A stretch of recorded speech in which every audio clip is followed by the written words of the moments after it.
Hi everybody, I want to thank you so much for joining me for episode 3 of my Embroidery 101 series.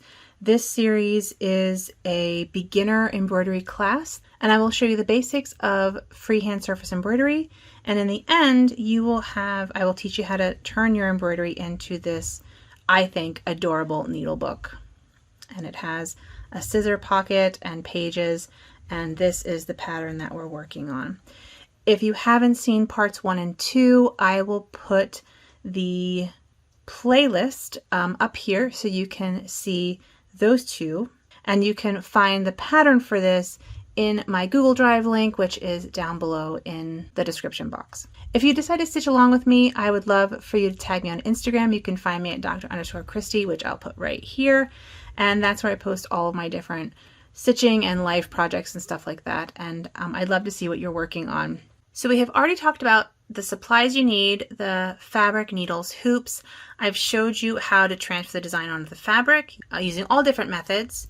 And I showed you how to deal with your floss and what floss to choose. So in this episode, we're going to hoop our fabric and we're going to learn the back stitch. So here I have my transferred pattern on my fabric. And as I mentioned before, this is just a quilting cotton with a cute little pattern on it, and I'm using a 6-inch plastic hoop. This was all discussed in the first video, which I will link to up here. Now this fabric is roughly 8.5 by 14, and it doesn't have to be that big because the pattern is fairly small, but I want to make sure that I could use a 6-inch hoop. And if you want to use a 6-inch hoop, you have to have at least 1 inch on each side so that you can tighten it. Now the hoop that I'm using, as I've shown before, is plastic, and it is, I really like this kind of hoop because it keeps it very taut, and the way it does that is with this ridge down the middle of the hoop. But you can use other kinds of hoops as well. And the way you hoop is you take the inner ring, place it under where you want to stitch, and I want to start on the scissors, thimble, and pincushion side. And then you loosen up your top part, the outer hoop, which in this case has a divot down the middle where the ridge sits. And for this, I loosen it up quite a lot because the ridge has trouble fitting into it. But if you're using just like a wooden hoop, you don't actually have to loosen it as much. So then you place it over, and it kind of pops on, and then you tighten the screw a bit until it's not too tight actually at this point, because then you want to go around and kind of tug on it a little bit to straighten it out and make sure that it's nice and taut but not stretched. So you want it to be kind of tight, and when you're at a good tightness of the fabric, you want to tighten up your screw as much as possible. So this is called drum tight. You can hear it. It has a little give, but not very much give. And in the first video, I mentioned double layering your fabric if you have a thin fabric. And I am not doing that this time because this is turning into a needle book. So the needle book is already double layered, and there's a piece of fusible interfacing attached to the back of the design. So that actually thickens up your cover enough. If this were just going to be framed or put in a hoop and hung on the wall or used in like a pillow or something like that, you might not use the interfacing, and so having the extra heft of the second layer is very useful. But for now, for this project, I'm only using 1 layer because I don't want my cover to be too thick. So now you're ready to stitch. The first stitch we're going to learn is the back stitch, and you can find in the pattern the back stitch in the green lines of the pincushion, the inside here of the scissors, the outside of the thimble, and then in various places on this side, which I'll show you later. And the back stitch on the pattern is shown with this design here. All the different types of lines in the pattern tell you what stitch you're going to stitch there. And this is what the back stitch looks like in the pattern. But before I show you how to do the back stitch, I have to show you how to start your thread. And there are two different ways that I'm going to show you how to start your thread today. The first way I'm going to show you, you can use for any number of threads. So in this case, I have 3, but basically this method will work with any number of strands. The second method I show you will only work with 2 strands, and we'll talk about why you might want to use one or the other. So essentially with the 3 strands, I'm going to show you the away knot.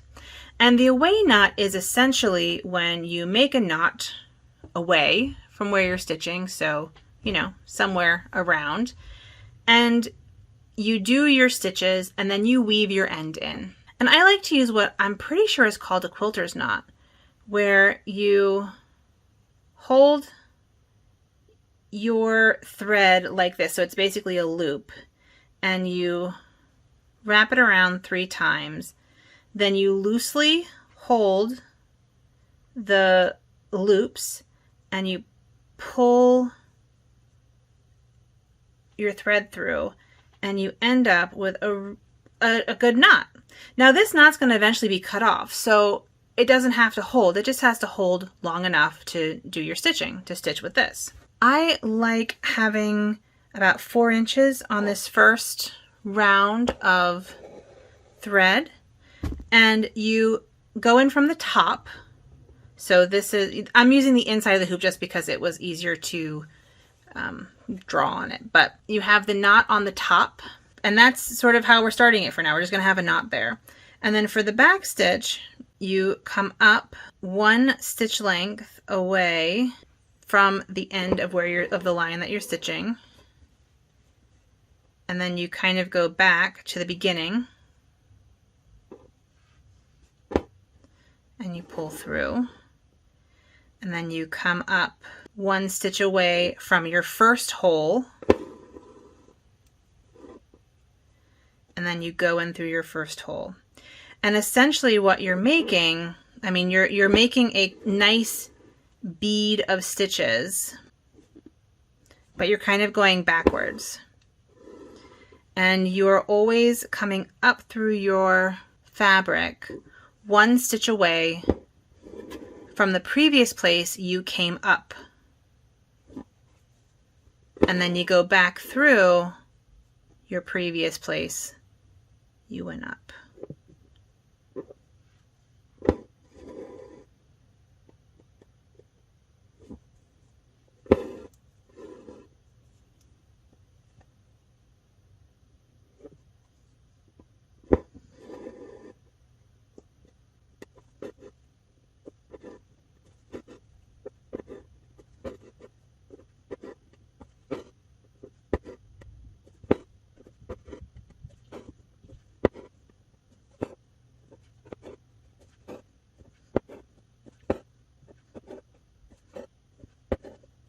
And for your last stitch, you get to the end of your line, you go in through the last hole you came up out of,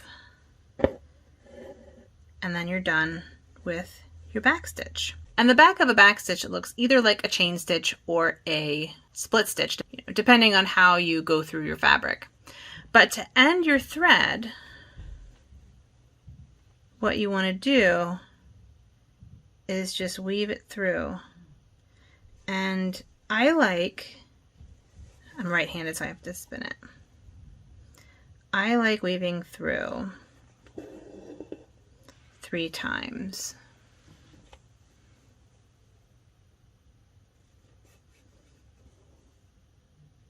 And then it's really locked into place. And you just snip it. And now that is a very secure thread right there. And now you have this knot here, though, that you need to get rid of. So what you do is you pull it up from the front, cut it as close as you can, pull it out, and weave that in the same way. And different people thread needles different ways. What I do is I make sure it's a very blunt cut, and I usually cut it right away, but I just cut this, so it's okay. I get it as close as possible until I almost can't see it anymore.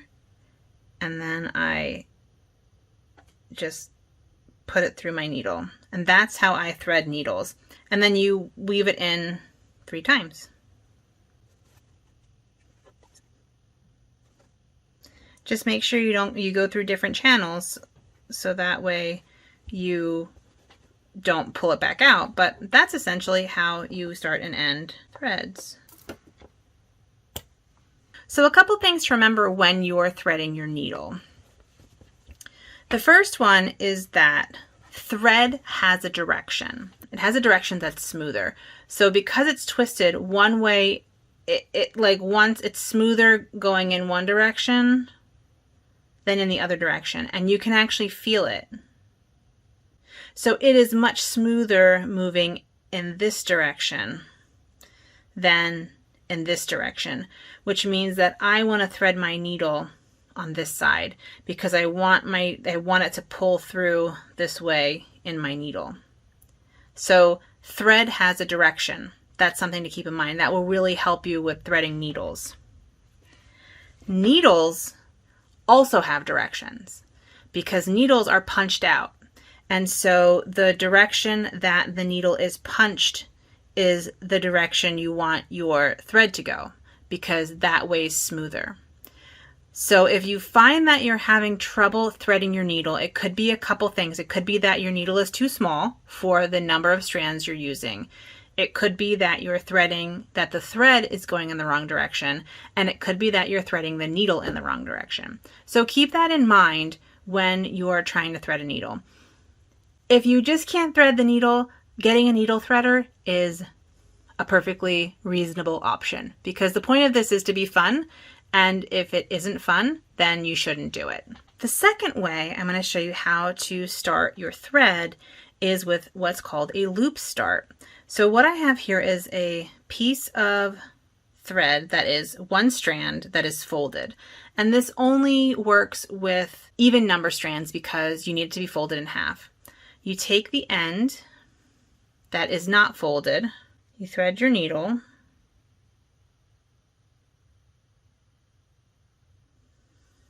and you have a loop.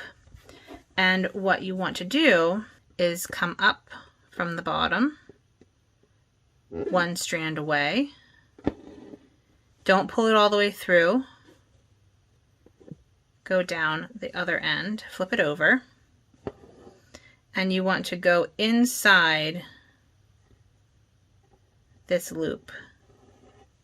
And what this does is it gives you a nice solid line. And this is a really good way to start if you, like I said, have even number of threads, but also if you're using a fairly sheer fabric, or if you really want the back to look like the front with little bunches, because this gets a little bit heavy, and I think it still looks very neat, but it gets a little bit heavy. So this is kind of a nice way to start. And then you do the back stitch the same way. So you have your first stitch, which is your loop start, and then you do your back stitch from there. You come up one stitch away from the last place you came up, and you go back through that hole that you came up last time.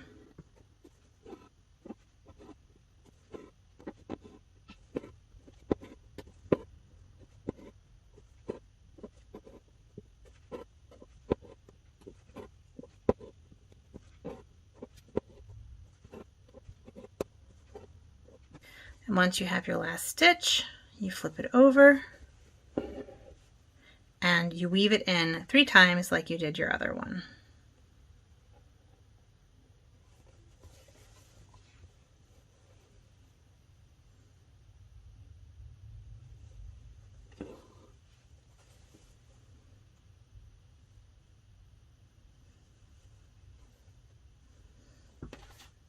And then you cut your thread. One thing to remember about loop starts that could cause maybe a little trouble is, if you remember, I mentioned that thread has a direction. And so when you do a loop start, one of the strands is going in the wrong direction. That's just the nature of the loop start.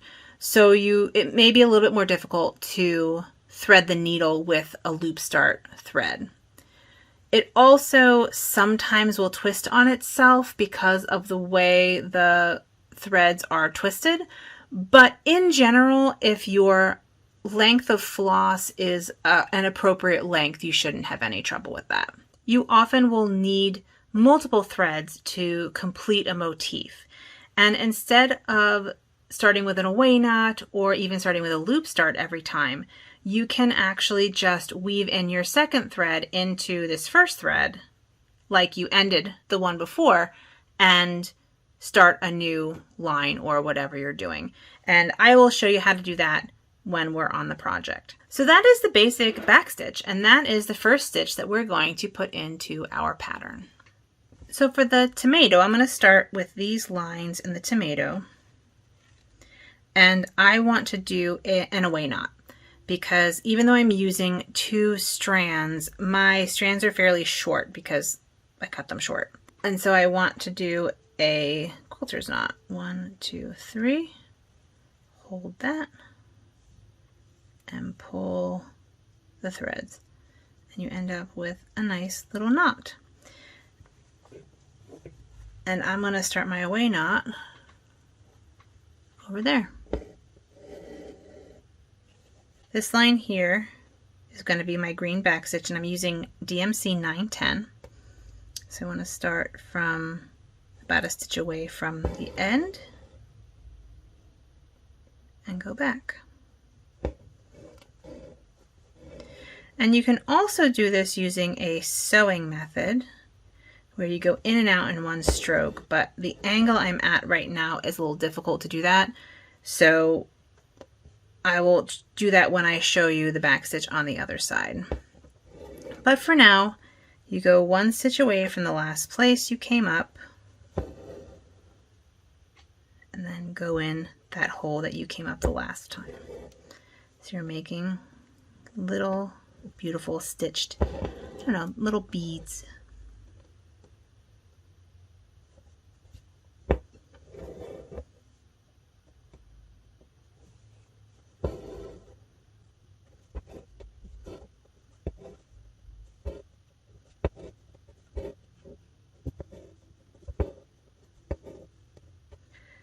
You'll see at this point that there's a line coming over, and that's a straight stitch. That's the pin in the pin cushion. What I like to do is I like to think about the layers of the image that I'm embroidering, and I start with the back first. So that's why I am going to stitch over that line now. But then when we come back for the straight stitch, it's going to literally go over this green line, so it'll look like, and it will be in front of it, closer to the audience, if that makes sense. So I always start from the back of the image and then move my way forward.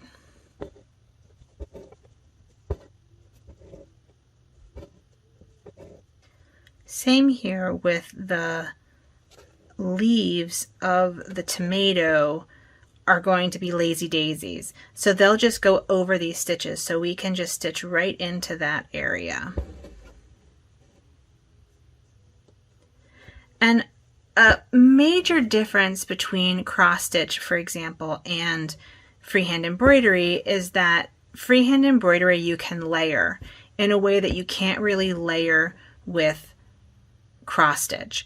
And so a lot of the texture in embroidery and freehand surface embroidery is layering and different stitches, whereas in cross stitch the texture is made by different colors. So it's a very different way of thinking about needle arts. So now that we're done here, we want to do the same thing on this line and on this line.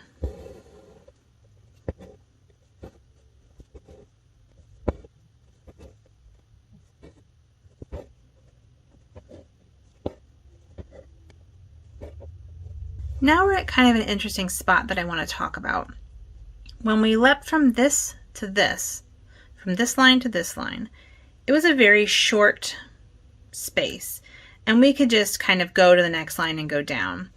But with this fabric, it's very thin and it's very light. And I don't know if you can see this, but I can see this line here. Now that'll go away because that's the line we're gonna weave in. But I don't want that to happen here. I don't want there to be a green line behind this. So what I do is I find another line that I'm going to be going over. So we're going to go over this line with red. And I just pull my thread up and do a very small tacking stitch.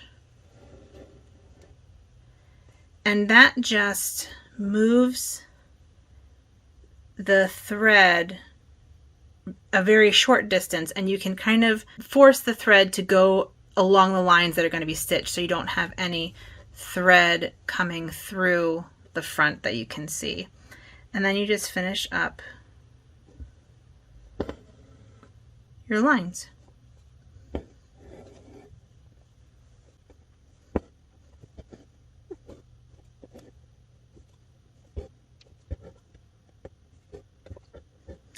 And that is all the back stitching that's going to happen on this tomato pincushion. So I'm going to weave in this end 3 times.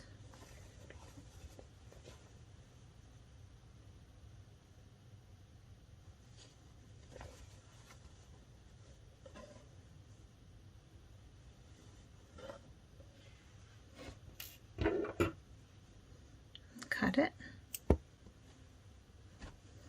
And from the front, you don't see any green. And now we just want to cut off our away knot and weave in that end. And there we have the lines of the tomato pincushion stitched.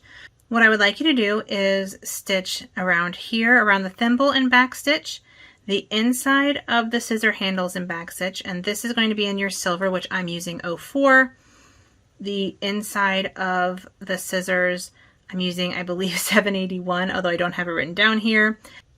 These little loops here are very small back stitches. So when you have a very small, a very tight loop or a very small space, you just make your stitches slightly smaller. And that's also back stitch. And I did that in 04 and the original. And so if we look here, we have a back stitch around there, a back stitch on the inside there, and then these are very small back stitches in the scissors. And when you're done, it'll look like this.